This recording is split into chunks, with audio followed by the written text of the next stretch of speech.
Amém. Glória a Deus. Meus irmãos e irmãs, graça e paz da parte do nosso Senhor e Salvador Jesus Cristo. Como é bom estarmos juntos mais uma vez para a honra e glória do Senhor. Queria pedir perdão a vocês. Nós estamos com muitos problemas técnicos devido às dificuldades que temos, né? Não é problema humano, mas sim em relação à nossa internet, que não é das melhores. A gente tem tido dificuldade em relação aos equipamentos que nós temos, que não são os melhores, vocês sabem disso. E precisamos realmente muito de ajuda da sua participação, meu irmão, minha irmã, para que a gente possa adquirir, para que a gente possa levar a você uma boa qualidade visual, uma boa qualidade de áudio e etc. Então, nos ajude contribuindo com a nossa igreja, nos ajude sendo fiel. Muitas vezes queremos ver as coisas acontecer na vida da igreja, queremos até mesmo comparar outras igrejas com a nossa com outras, mas devemos fazer a nossa parte enquanto cristãos, devemos fazer a nossa parte enquanto servos de Deus. Então, se você que é membro desta igreja, tá certo? Se você que faz parte desta família, cumprir o seu papel, com certeza iremos avançar, com certeza iremos cada vez mais melhorar em vários aspectos, porque muitas vezes queremos que desfrutar, mas o papel que nos cabe fazer, o nosso dever, nós não cumprimos. Então, meus irmãos, minhas irmãs, precisamos dar as mãos, precisamos realmente fazer a diferença. E eu não sei se você, este mês, já fez diferença, eu não sei se você já cumpriu o seu papel, o seu dever, é necessário você estar atento, nos ajudar, tá bom? Vamos orar, fazer um momento de oração nesta hora. Vamos buscar a Deus, pedindo ao Senhor que direcione os nossos passos para que possamos viver segundo o coração dEle, para que possamos continuar adorando e glorificando o nome do Senhor. Eu não sei se você já orou pela sua família, não sei se você já orou pelos seus amigos, pelos seus vizinhos, pelo Brasil.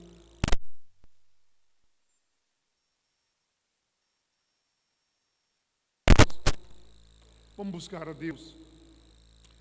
Pai, porque um dia na Tua presença vale muito mais do que 1000 em qualquer parte deste mundo, Senhor. Sem o Senhor nada somos, sem o Senhor nada podemos fazer. Pai, recebe o nosso louvor, a nossa adoração. Ser com os nossos, protegendo, cuidando, ó Deus, dando saúde. Que verdadeiramente, ó Deus, possamos ter do Senhor a direção, ó Deus, para tudo que nos diz respeito. Abençoa, ó Deus,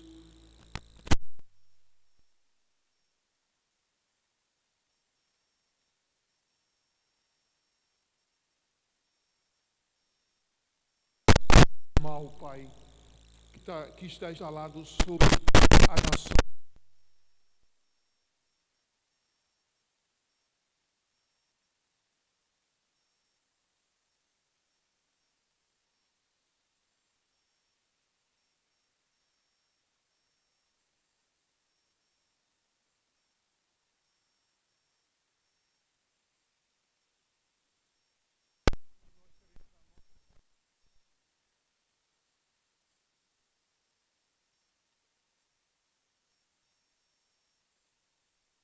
Podemos trazer à memória a morte e a ressurreição de Jesus. Então, hoje à noite, a celebração da ceia, você providencia aí, meu irmão, minha irmã, o pão e o vinho, tá certo? Providencia o suco da uva, para que a gente possa, na noite de hoje, celebrar e glorificar o nome do Senhor, tá bom? Hoje o tema da nossa mensagem, as coisas só aumentam, tá certo? O tema da nossa mensagem, as coisas só aumentam.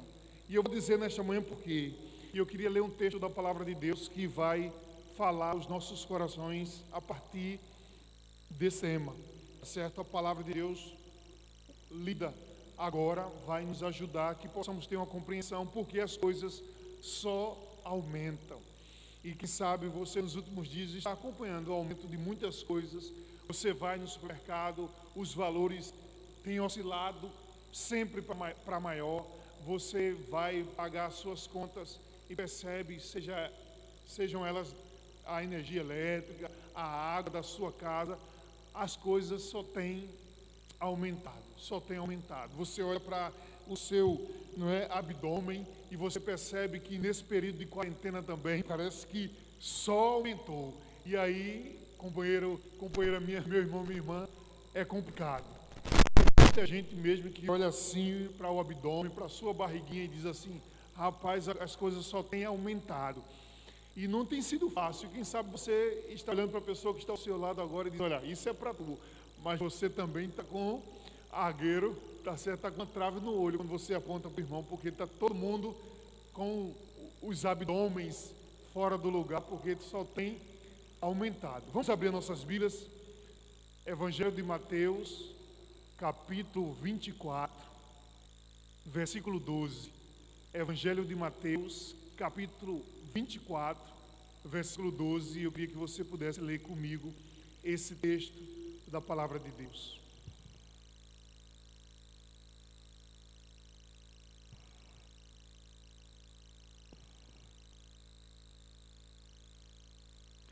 Diz assim a palavra do Senhor: devido ao aumento da maldade, o amor de muitos esfriará. Devido ao aumento da maldade, o amor de muitos esfriará. Queridos, nós estamos diante de um texto onde Jesus sai do templo e, enquanto caminha com os seus discípulos, ele mostra as construções do templo e ali ele começa a falar daquilo que aconteceria nos fins dos tempos. E aqui Jesus, no versículo 12, diz que devido ao aumento da maldade, o amor de muitos esfriará. Meus irmãos, nós bem sabemos que o número de mortos da Covid só tem aumentado. O número de infectados só tem aumentado. Mas também o número dos desempregados só tem aumentado. O número de insegurança, o número da maldade, o número do preconceito, o número do medo, só tem crescido a cada dia. Nós sabemos disso. Minha pergunta é: seria possível nessa onda de aumento ter nossa esperança também aumentada?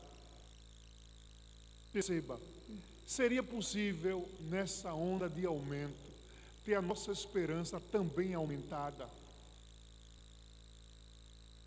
Um teólogo chamado Chesterton, ele escreveu que esperança é o poder de estar alegre nas circunstâncias que deveríamos estar desesperados. Eu vou ler mais uma vez o que Chesterton diz: esperança é o poder de estar alegre nas circunstâncias que deveríamos estar desesperados. Eu falei para você na manhã de hoje sobre o aumento das coisas, e muitos desses aumentos acontecem de maneira desenfreada. E paralelamente ao crescimento, ao aumento dessas coisas, eu queria lembrar você, queria convidar você a ter a sua esperança aumentada frente a tudo. Porque muitas vezes, irmãos, a esperança que temos vai nos ajudar a enfrentar as situações de maneira positiva. E se não tivermos esta esperança, a gente sucumbe, a gente passa a viver de maneira como um derrotado. Por isso, a pergunta que é feita nesta hora a cada um de vocês: nós precisamos cada vez mais termos as nossas esperanças renovadas, a nossa fé renovada.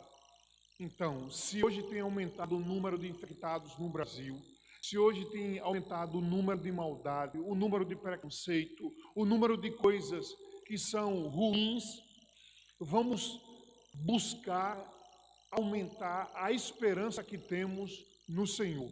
Vamos buscar a esperança que temos no Senhor. A primeira coisa que eu queria destacar nesta manhã Aumente a esperança direcionando o seu pensamento para Deus, acreditando que, primeiro, vai passar. Se você aumentar a sua esperança, você vai entender que tudo que está acontecendo vai passar. Na história da humanidade, nós já vimos, já ouvimos situações como esta, tá certo? Pior acontecendo. E ainda que a gente tenha o mundo parado, aconteceu num período, em outros períodos da humanidade, situações que foram sombrias, terríveis. Quem não lembra da situação vivida pelo Holocausto, onde milhões de pessoas foram mortas? Aquele período, por mais difícil, por mais terrível, por mais absurdo, caótico, ele passou.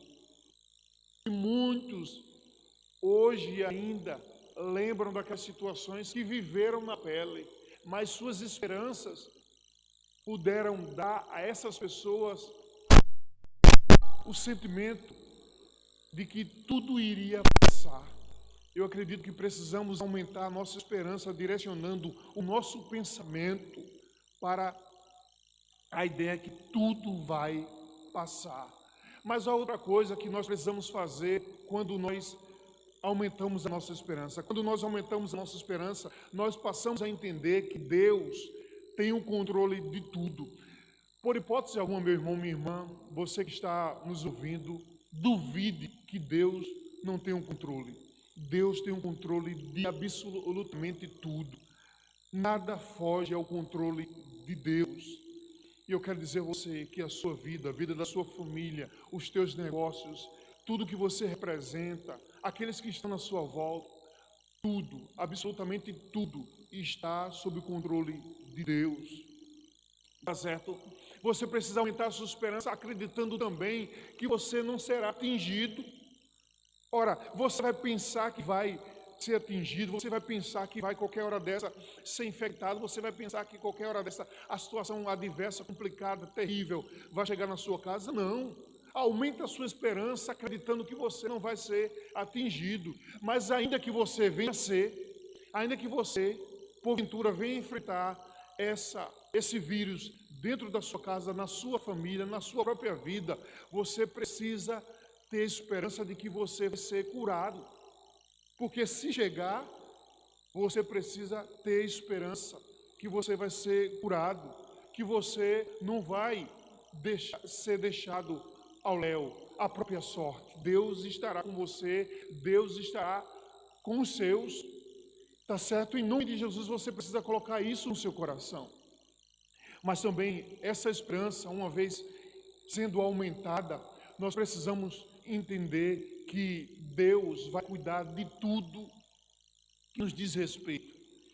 Você está pensando, poxa, as notícias por aí ditas, anunciadas, dizem que isso, em vez de acabar agora em junho, vai em julho e assim sucessivamente. Como é que vai ser a minha situação? Como vai estar a minha dispensa? Eu não sei o que fazer. Eu quero que você tenha esperança de que de fome você não vai morrer. De fome você não vai ser, de forma alguma, desamparado. Eu queria ler um texto para você, de uma situação de muita fome, de muita escassez, de problema que a Bíblia relata.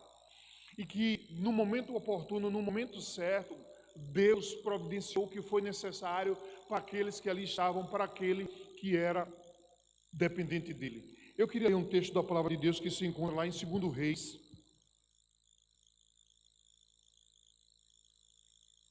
no capítulo 8. 2 Reis, no capítulo 8, a Bíblia conta a história da mulher sunamita.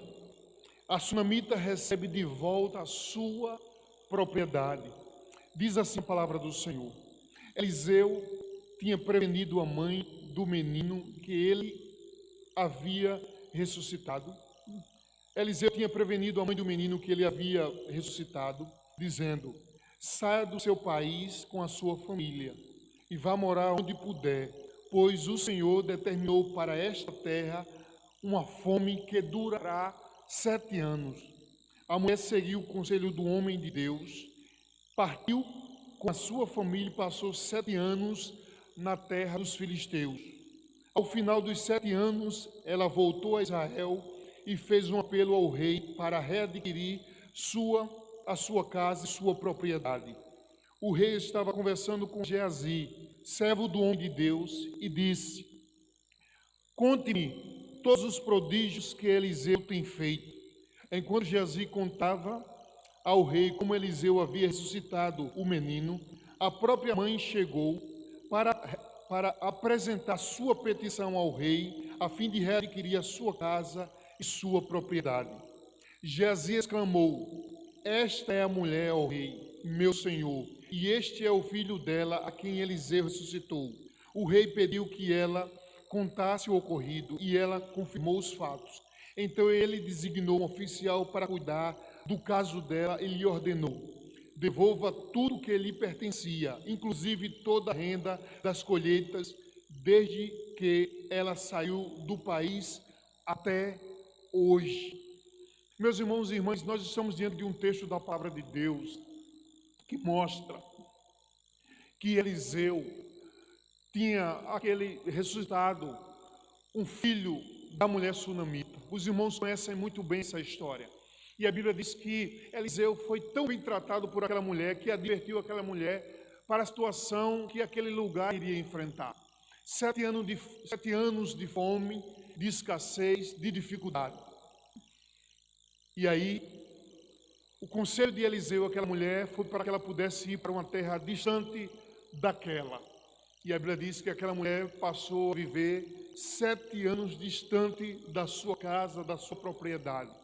Passou a viver entre os filisteus, um povo pagão, um povo que, quando e quando, iria de encontro ao povo de Deus, afrontava o próprio Deus.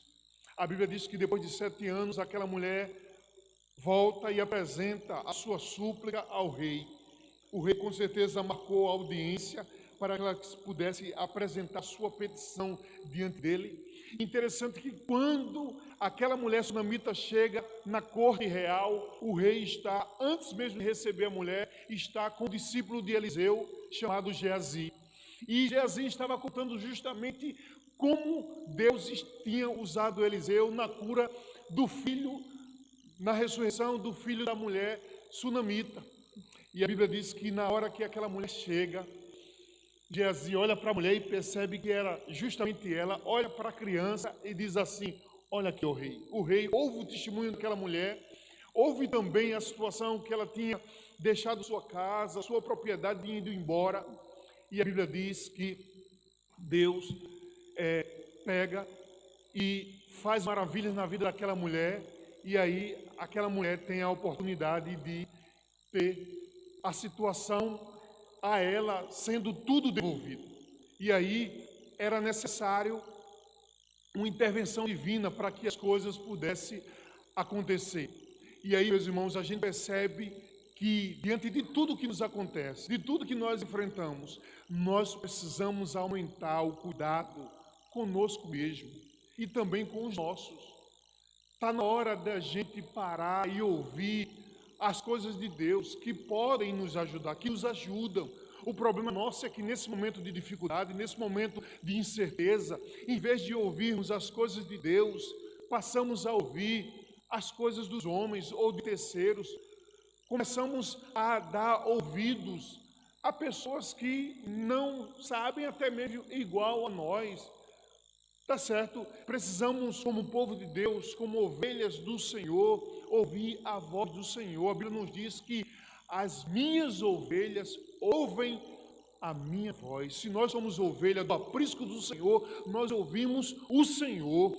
E eu quero que você tome posse dessa palavra nessa manhã. Você precisa aumentar a sua capacidade de ouvir a pessoa de Deus. A Bíblia diz que aqui essa mulher sunamita ouviu o profeta, ela ouviu Eliseu e não hesitou em sair da sua zona de conforto, da sua situação. Parecia que, quem sabe, um absurdo. Poxa, o profeta está dizendo para eu sair da minha casa, da minha propriedade. Aquela mulher não hesitou, porque ela sabia que a fonte era confiável. Ela sabia que deveria sair e buscar a proteção dos seus. ela se agarrou ao conselho. Irmãos, nós precisamos cada vez mais aumentar a nossa capacidade de agir a partir de fonte segura.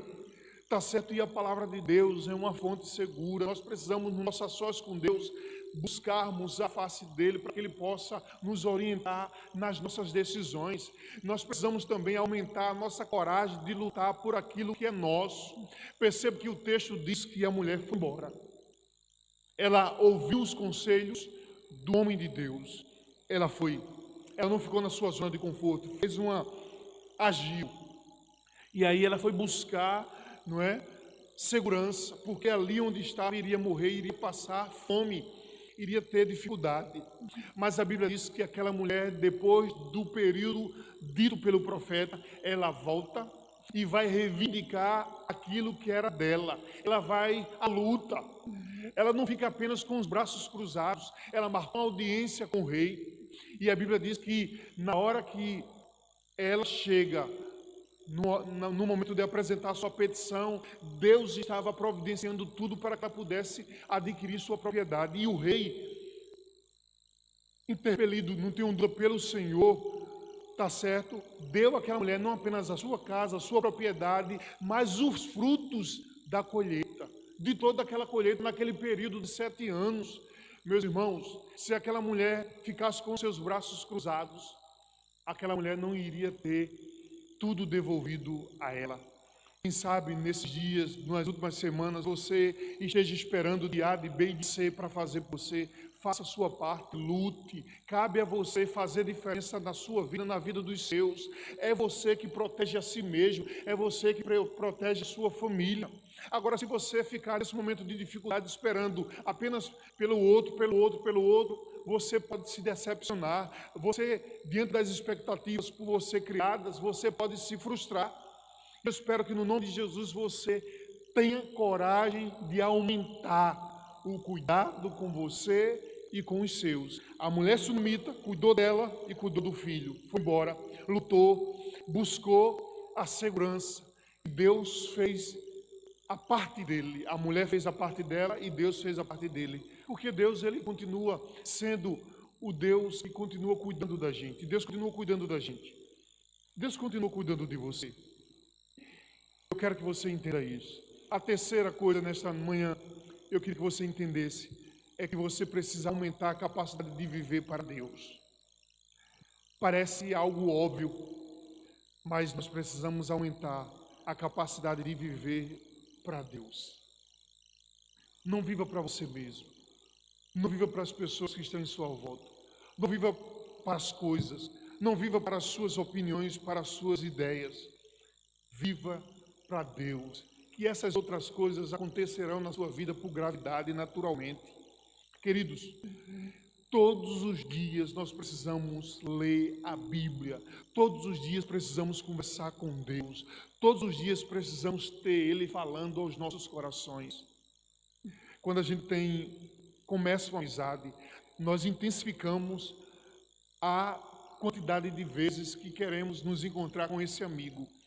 Aumente a capacidade, intensifique a sua capacidade de estar na presença de Deus. Ore sempre. Converse com Ele andando na rua, converse com Ele dirigindo, converse com Ele levando os pratos, converse com Ele varrendo a casa, converse com Ele sempre, intensifique a sua capacidade de conversar com o Papai do Céu. Converse com Ele em nome de Jesus. Se a gente nesse momento onde vemos, não é, o aumento do Covid na vida das pessoas, se a gente aumentasse a nossa capacidade de conversar com Deus, na nossa mente não iria ter espaço para coisas vãs. Porque mente vazia é a oficina de Satanás. E muitas vezes é isso que acontece com a gente. Agora a gente não ora. E quando a gente ora, a gente cumpre um ritual que é por uma situação. Querido, tenha o seu momento de oração com Deus. Ore e fale com Ele. Não fale apenas por obrigação ou porque você está cumprindo um ritual. De forma alguma, mas fale com Ele como se Ele fosse o seu amigo. A Bíblia diz que Ele é o nosso amigo. Mas também, irmãos, eu queria que você pudesse entender que aumentar a capacidade de viver para Deus também é aumentar a nossa conversa com Ele no sentido de dizer tudo a Ele. E aí, pastor, que está o problema. Dizer tudo para Deus, eu tenho uma vergonha triste. Tem gente que diz isso, dizer tudo para Deus é ruim demais para mim. Como é que eu vou dizer tudo para Deus? A gente não diz tudo para Deus. Você diz a Deus desde os seus sonhos, conquistas, intimidades e medos. Você precisa entender isto, que você diz absolutamente tudo para Ele. E eu queria nesse momento terminar a palavra de hoje de manhã dizendo que nós vemos o aumento das coisas e que devemos aumentar a nossa capacidade em relação ao nosso relacionamento com Deus, dizendo a você: converse tudo com Ele, abra a sua vida, abra o seu coração para Deus. É hora de você dizer a Deus coisas que, quem sabe, até então você tinha vergonha de dizer. É hora de você dizer para Deus coisas que até então você tinha medo de dizer. É hora de você dizer para Deus coisas que você almeja ter se realizando na sua vida e você nunca compartilhou. Queridos, aquela mulher sunamita, ela foi para a frente do rei. Se tivermos oportunidades, iremos para a frente de um presidente, de um governador, de um rei, de um príncipe. Você precisa muito mais do que esse desejo ir para a presença de Deus, porque Deus é muito mais do que um governador, muito mais do que um príncipe, muito mais do que um rei. Deus é o absoluto. E quando nós estamos diante do absoluto, nós podemos ter tudo sendo direcionado, porque a Bíblia diz que para Ele não existe coisas impossíveis. Se existe algo na sua vida pessoal, ela precisa ser compartilhada com Deus. Se há alguma coisa na sua vida moral, ela precisa ser conversada com Deus. Se há alguma coisa na sua vida religiosa, espiritual, ela precisa ser conversada com Deus. O problema nosso é que nós temos medo, o problema nosso é que nós temos receio. Querido, no nome de Jesus, antes mesmo que a palavra chegue aos teus lábios, o Senhor já conhece todas as coisas. Ele sabe absolutamente quem é você. Ele sabe o que você enfrenta em qualquer que seja a área da sua vida. Ele sabe os problemas que você enfrenta na área econômica, financeira da sua casa. Ele sabe o que você enfrenta na área sexual, naquilo que, quem sabe, aflige você, que coloca você na situação de desequilibrado. Eu quero que você entenda que qualquer que seja a situação, você tem condições sim de compartilhar com Deus. Porque se nós levamos as nossas petições aos homens, para Deus, faça muito mais, leve muito mais, porque Ele não sai dizendo os teus segredos, Ele não sai mostrando, tá certo, os teus defeitos, Ele não vai para a esquina e apontar o dedo para você, não, de forma alguma. Aumente a sua capacidade de viver com Deus, ande com Ele lado a lado, ande com Ele nos momentos alegres, nos momentos difíceis, diga para Ele os teus segredos. Imagine você tirando dos seus ombros, da sua vida esse peso que lhe atormenta. Você vai viver melhor, você vai se relacionar melhor com as pessoas.